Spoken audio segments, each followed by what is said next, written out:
We thought it would be appropriate to warn those who come to work in the apostolic missions about one or more temptations that test the mind in the most distant places.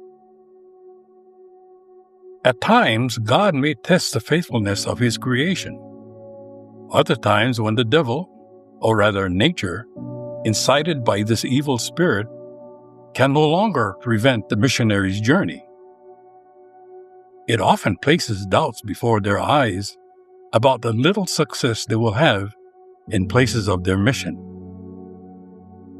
It suggests that they have left the certain for the uncertain, and that they could have been much more useful in their own country. It shows them the perils to which they expose themselves, and that it is easy to succumb and lose oneself in such places. It makes their mind dwell on the love they have for their homeland. They begin to recall what they have left behind, even the most charming and innocent of things, their friends, pious people with whom they were close to, the institutions to which they once contributed so much good to. They remember the sweet, tranquil life they could have led, a life filled with spiritual graces and the assurance of moral salvation. By contrast, the future fills the mind with fears, uncertainties, darkness, abandonment, and horrible sufferings that are inevitable. All these things and many others like them frequently test the soul. It finds its way into our lower parts of our human nature, causing the soul to abandon the life it leads, a life entirely based on faith, which it does not fully understand.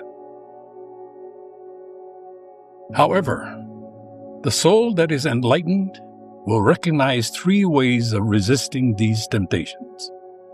The first is to repel them forcefully the moment they arise. The second is to allow them entry in order to defeat them more effectively and attack them at will. The third is to leave them to God to fight and conquer. Although this last path is incomparably the most glorious, it is not recommended for everyone. It presupposes a soul wholly clothed in Jesus Christ and lost in Him, a soul that is ever animated by His divine Spirit and utterly annihilated. In this state, the soul remains a patient and never the agent, performing the operation.